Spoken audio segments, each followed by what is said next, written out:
إن الحمد لله وحده والصلاة والسلام على من لا نبي بعده. أعوذ بالله السميع العليم من الشيطان الرجيم من همزه ونفخه ونفسه. بسم الله الرحمن الرحيم. قال فما خطبكم أيها المرسلون قالوا إنا أرسلنا إلى قوم مجرمين.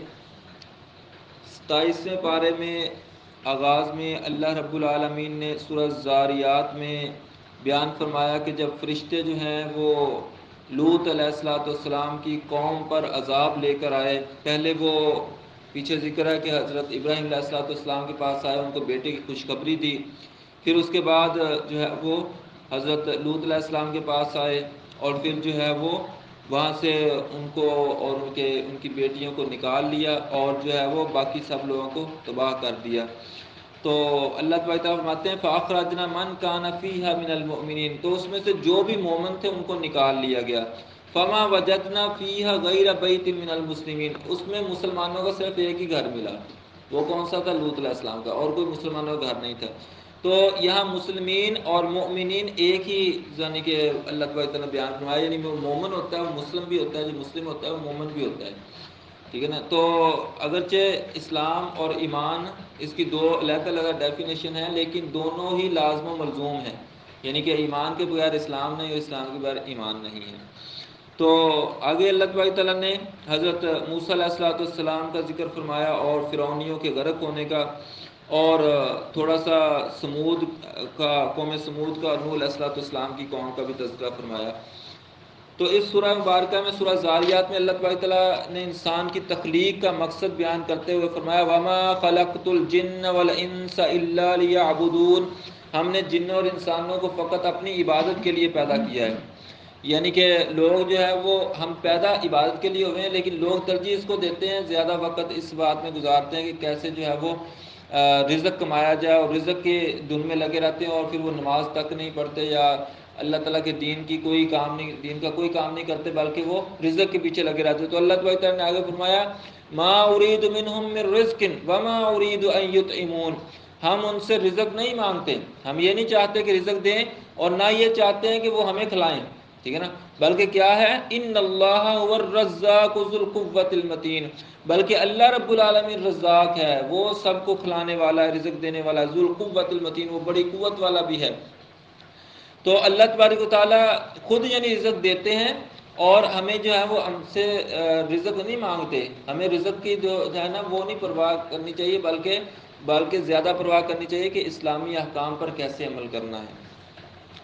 اس کے بعد آگے سورہ طور ہے، طور یہ کوہ طور سے ہے، تو اللہ تعالیٰ نے اس کی قسم کھا کر اور کتاب مستور کی قسم کھا کر فرمایا، اور یہ مختلف 4 5 6 قسمیں کھا کر فرمایا کہ ان عذاب ربک لواقع، تیرے رب کا عذاب ضرور واقع ہونے والا ہے، یعنی قیامت ضرور بضرور آنے والی ہے، اور جب اللہ کا عذاب یعنی کہ واقع ہو جائے گا ما لہ من دافع، اس کو کوئی روک بھی نہیں سکے گا۔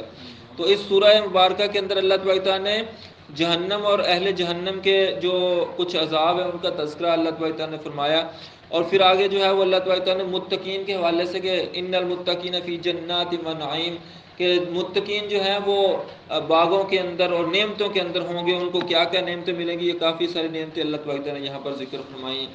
اس کے بعد آگے جو ہے وہ کافر جو اعتراض کرتے تھے آپ صلی اللہ علیہ وسلم پر، آپ کو یعنی کہ غلط القاب سے پکارتے تھے یا آپ کو مختلف بہانے لگاتے تھے یا آپ کو جو ہے وہ معجزات مانگتے رہتے تھے، تو اس حوالے سے اللہ تعالیٰ نے کچھ باتیں ارشاد فرمائی ہیں، اور آخر میں فرمایا وَاصْبِرْ لِحُکْمِ رَبِّکَ، آپ اپنے رب کے حکم کے ذریعے صبر کیجئے، یعنی کہ آپ نے صبر کرنا ہے، انشاءاللہ خود ہی اللہ تعالیٰ تمام معاملات کو درست فرما دے گا۔ فَإِنَّكَ بِأَعْيُنِنَا، بے شک آپ ہماری آنکھوں کے سامنے ہیں، نگاہوں میں ہیں۔ وَسَبِّحْ بِحَمْدِ رَبِّكَ حِينَ تَقُومُ، اور آپ جب کھڑے ہوں تو اپنے رب کی حمد اور تسبیح بیان کریں۔ وَمِنَ اللَّيْلِ فَسَبِّحْهُ وَأَدْبَارَ النُّجُومِ، اور جب رات کی گھڑیوں میں بھی، اور جب صبح ستارے ختم ہونے لگے اس وقت بھی، ستاروں کے چمکنے کے وقت بھی، ستاروں کے یعنی کہ غائب ہونے کے وقت بھی اللہ تبارک تعالیٰ کی تسبیح بیان کریں، اللہ تعالیٰ کی حمد و ثنا بیان کریں۔ پھر آگے جو ہے وہ سورہ نجم ہے، نجم کا معنی ہوتا ہے ستارہ۔ تو اللہ تبارک تعالیٰ فرماتے ہیں وما ينطق عن الهوى ان هو الا وحی یوحى کہ یہ نبی صلی اللہ علیہ وسلم اپنی طرف سے کچھ نہیں بولتے، بلکہ جو بھی بولتے اللہ تعالیٰ کی وحی کے مطابق ہوتا ہے۔ تو ان آیات کے پیش نظر جو احادیث ہے نا، جو حدیث ہوتی ہے نبی مکرم صلی اللہ علیہ وسلم کی، وہ بھی اللہ تعالیٰ کی طرف سے ہے، یعنی کہ وہ بھی اللہ تعالیٰ نے ہی نبی صلی اللہ علیہ وسلم کو جو بات بتائی ہوتی ہے آپ صلی اللہ علیہ وسلم آگے فرماتے ہیں، اپنی مرضی سے نہیں بتاتے تھے۔ دین کا کوئی کام بھی نبی صلی اللہ علیہ وسلم نے اپنی مرضی سے نہیں کیا، بلکہ اللہ تعالیٰ احکام نازل فرماتے اور آپ صلی اللہ علیہ وسلم اس پر عمل کر کے دکھاتے تھے۔ لہٰذا حدیث بھی جو قرآن اور حدیث دونوں ایک ہی چراغ کی روشنی ہے، ٹھیک ہے نا، اور دونوں ماننا ضروری ہے، کیونکہ ایک حدیث میں آتا ہے کہ اللہ کے نبی مسند احمد میں اللہ کے نبی سیدنا محمد رسول اللہ صلی اللہ علیہ وسلم نے فرمایا کہ انی اوتیت القرآن و مثلہ معہ، اللہ تعالیٰ نے مجھے قرآن عطا فرمائی اور اس کی مثل عطا فرمائی۔ اس کی مثل کیا ہے؟ حدیث مبارکہ۔ یہاں پر سورہ نجم میں اللہ رب العالمین نے نبی کریم صلی اللہ علیہ وسلم کے واقعہ معراج کا بھی ذکر فرمایا ہے کہ جب وہاں پر جبرائیل علیہ السلام کو ان کی اصلی شکل میں دیکھا تو ان کے اور آپ کے درمیان جو ہے وہ ایک کمان کا فاصلہ رہ گیا۔ پھر آگے اللہ تعالیٰ نے فرمایا کہ یہ جو لوگوں نے مختلف بت بنائے ہوئے ہیں، لات، عزا، منات وغیرہ، ان کے نام لے کر اللہ تعالیٰ نے فرمایا کہ یہ انہوں نے صرف نام ہی نام خود ہی رکھ لیے ہیں، خود ہی ان کو مشکل کشا حاجت اللہ مان رہے ہیں، اللہ تعالیٰ نے ان کی کوئی سند نازل نہیں کی، بلکہ یہ انہوں نے اپنے ہی ظن سے، اپنے ہی گمان سے ایسا کر لیا ہے۔ اور پھر آگے اللہ تعالیٰ نے فرمایا کہ یہ اللہ تعالیٰ کے بارے میں کہتے ہیں کہ اللہ تعالیٰ نے جو ہے فرشتوں کو بیٹیاں بنا لی ہیں، حالانکہ اللہ تعالیٰ کو کیا ضرورت ہے کسی کو بیٹا یا بیٹی بنانے کی، ٹھیک ہے نا، خود یہ جب ان کو یہاں بیٹی پیدا ہوتی تو یہ اس کو برا بناتے ہیں اور اللہ تعالیٰ کے بارے میں ایسی باتیں کرتے ہیں۔ پھر آگے جو ہے وہ اللہ تعالیٰ فرماتے ہیں کہ انہ هو اضحک و ابکا، اللہ رب العالمین ہی ہے جو کہ تمہیں ہنساتا ہے، رلاتا ہے اور تمہیں پیدا کیا ہے، تمہیں مارتا ہے، ٹھیک ہے نا، اور اللہ تبارک تعالیٰ ہی ہے جس نے دوبارہ تمہیں قیامت کے دن زندہ کرنا ہے۔ اور اسی طرح اللہ تبارک تعالیٰ فرمایا کہ افرأیت الذی تولی وآتی قلیلا واکدا، کیا تم نے نہیں دیکھا کہ اس شخص کو جس نے منہ پھیرا، تھوڑا سا دیا اور پھر جو ہے وہ چھوڑ دیا۔ وہ ہوا یہ تھا کہ ایک بندہ جو ہے نا وہ کافر تھا، وہ کہتا تھا کہ تم نا کوئی ضرورت نہیں ہے کسی طرح کی کوئی عمل کرنے کی، کوئی نیکی کرنے کی، مجھے پیسے دو میں تمہیں قیامت کے دن چھڑا دوں گا، مجھے پیسے دے دو میں تمہیں قیامت کے دن چھڑوا لوں گا، ٹھیک ہے نا۔ جیسے آج بھی بہت سے لوگ جو ہے نا وہ ایسے پیر اور مولوی ہوتے ہیں، وہ کہتے ہیں ہمیں پیسہ دے دو ہم قیامت کے دن تمہیں بخشوا لیں گے، ٹھیک ہے نا، تو وہ بھی ایسا کہتا تھا، تو ہے وہ کافر ہی تھا۔ تو دوسرا جو کافر امیر تھا اس نے کچھ اس کو مال دیا کہ یہ لو، یہ لے لو اور قیامت کے دن جو ہے نا وہ میرے سارے گناہ اپنے سر لے لینا، ٹھیک ہے نا۔ تو اللہ تعالیٰ فرماتے ہیں کہ اس طرح نہیں ہوتا، بلکہ کیا ہے، اللہ تزر وازرۃ وزر اخری، کوئی بوجھ اٹھانے والا کسی دوسرے کا بوجھ نہیں اٹھائے گا، وَلَيْسَ لِلْإِنسَانِ إِلَّا مَا سَعَى، اور انسان کو وہی کچھ ملے گا جس کی اس نے کوشش کی، خود کوشش کی ہے، یعنی خود نیکی کریں گے تو ملے گا، ٹھیک ہے نا، دوسروں کے اصالِ ثواب پر نہ رہ جانا، ٹھیک ہے نا، کہ دوسرے مجھے بعد میں اصالِ ثواب کر لیں گے تو ہم بخشے جائیں گے، ایسے نہیں ہے، بلکہ خود جو کرو گے وہی ملے گا، ٹھیک ہے نا۔ اصالِ ثواب ہو سکتا ہے تو اصالِ عذاب بھی ہو سکتا ہے، کہ چوری میں کروں کہوں جی فلاں کو اس کی سزا مل جائے، ایسا تو نہیں ہے نا۔ تو اسی طرح جیسے اصالِ عذاب نہیں ہے اصالِ ثواب بھی نہیں ہے، بلکہ خود اپنی کوشش سے، اگر خود بندہ کوشش کر کے گیا ہوگا، کچھ ایسے کام کر کے گیا ہوگا صدقہ جاریہ والا، تو پھر آخرت میں اس کو اجر مل جائے گا۔ تو اللہ تبارک تعالیٰ آگے جو ہے وہ سورہ قمر ہے، قمر کا معنی چاند ہوتا ہے، تو اللہ تبارک تعالیٰ فرماتے ہیں بسم اللہ الرحمن الرحیم اقتربت الساعۃ وانشق القمر، کہ قیامت کی گھڑی قریب آ گئی اور سورج چاند جو ہے وہ شق ہو گیا، پھٹ گیا، یعنی دو ٹکڑے ہو گیا۔ تو اس سے مراد یعنی کہ یہ بھی ہو سکتا ہے کہ قیامت جب آئے گی تو اس وقت چاند جو ہے وہ بے نور ہو جائے گا یا ٹکڑے ٹکڑے ہو جائے گا، اور اس سے یہ بھی مراد ہو سکتا ہے کہ نبی مکرم سیدنا محمد رسول اللہ صلی اللہ علیہ وسلم کے دور میں آپ صلی اللہ علیہ وسلم کا معجزہ ہے کہ اللہ تبارک تعالیٰ نے آپ کے لیے چاند کو دو ٹکڑے کر دیا تھا۔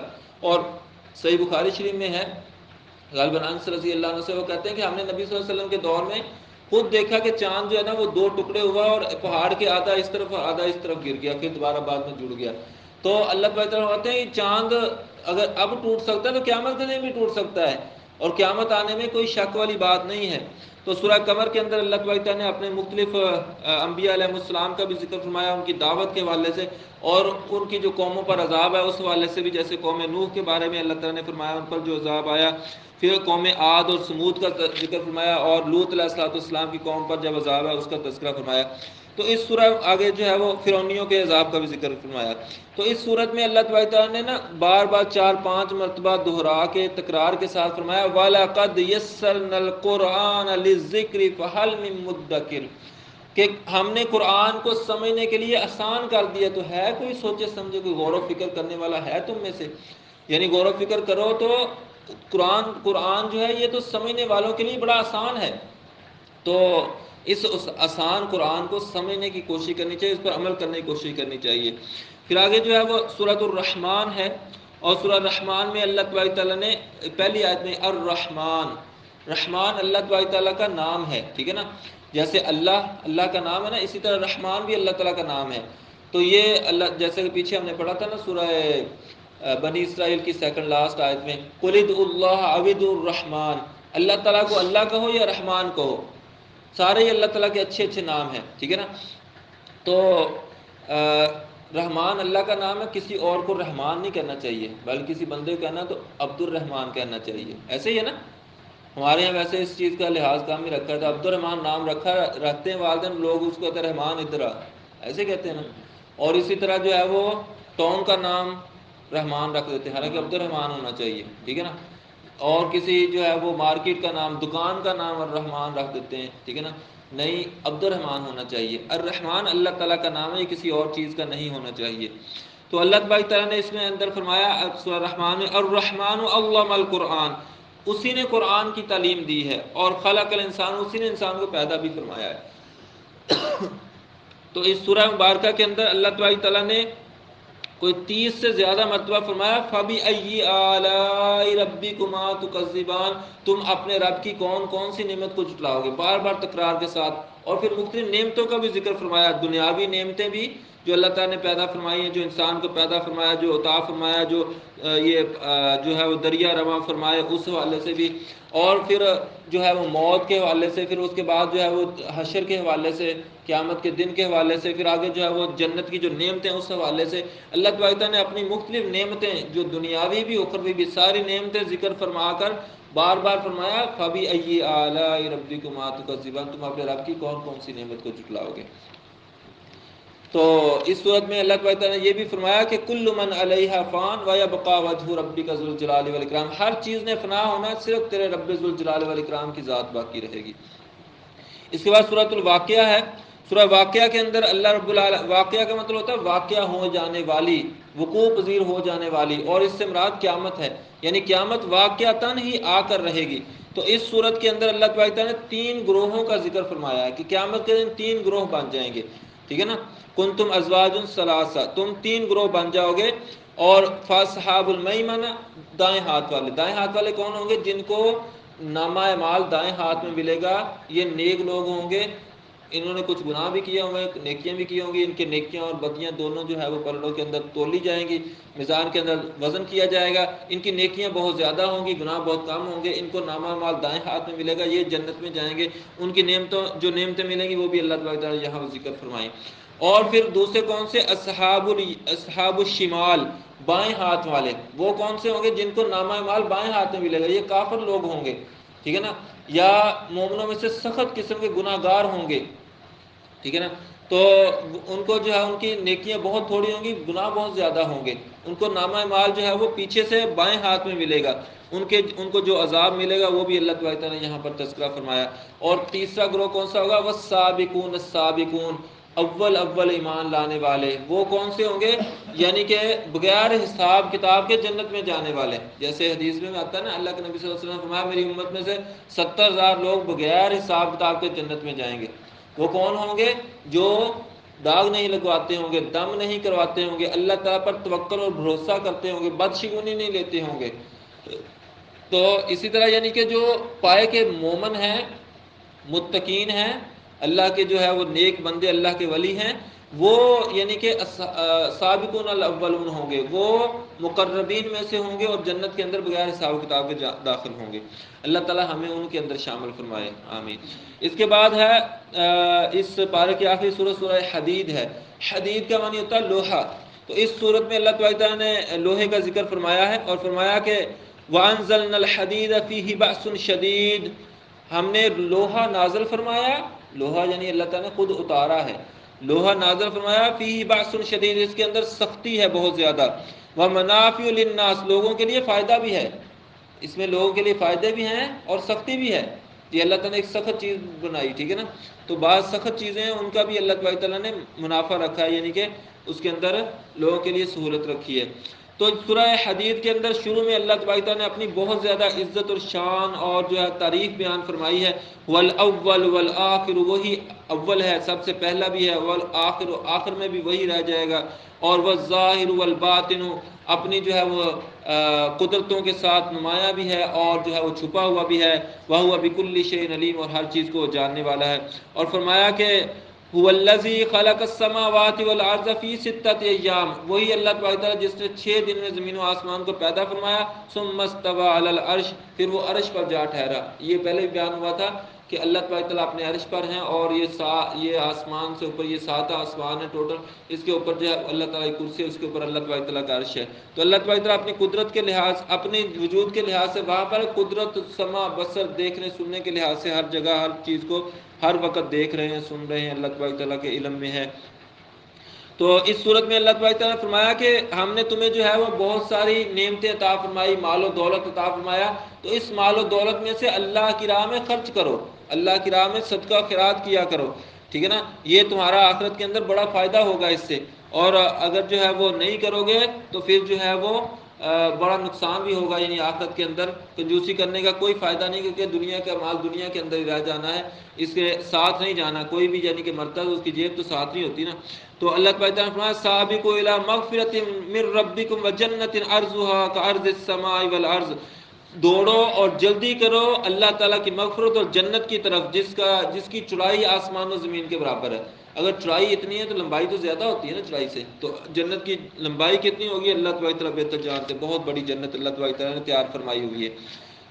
تو اس سورہ کے آخری رکوع میں اللہ تبارک تعالیٰ نے کچھ یہود و نصارہ کی خرابیوں کا بھی ذکر فرمایا ہے، اور پھر آخر میں فرمایا کہ یا ایھا الذین آمنوا اتقوا اللہ وآمنوا برسولہ، اے ایمان والو اللہ تعالیٰ سے ڈر جاؤ، اپنے رسول پر ایمان لے آؤ. اللہ سے بھی ڈرو، اللہ پر ایمان بھی لاؤ، اور اپنے رسولوں پر بھی ایمان لے آؤ، ٹھیک ہے نا. تو اللہ تبارک و تعالیٰ سے دعا ہے اللہ تبارک و تعالیٰ ہمیں کتاب و سنت کو سیکھنے، سمجھنے، عمل کرنے اور دوسروں تک پہنچانے کی توفیق عطا فرمائے. سبحانک اللہم وبحمدک، اشہد ان لا الہ الا انت، استغفرک واتوب الیک، وصلی اللہ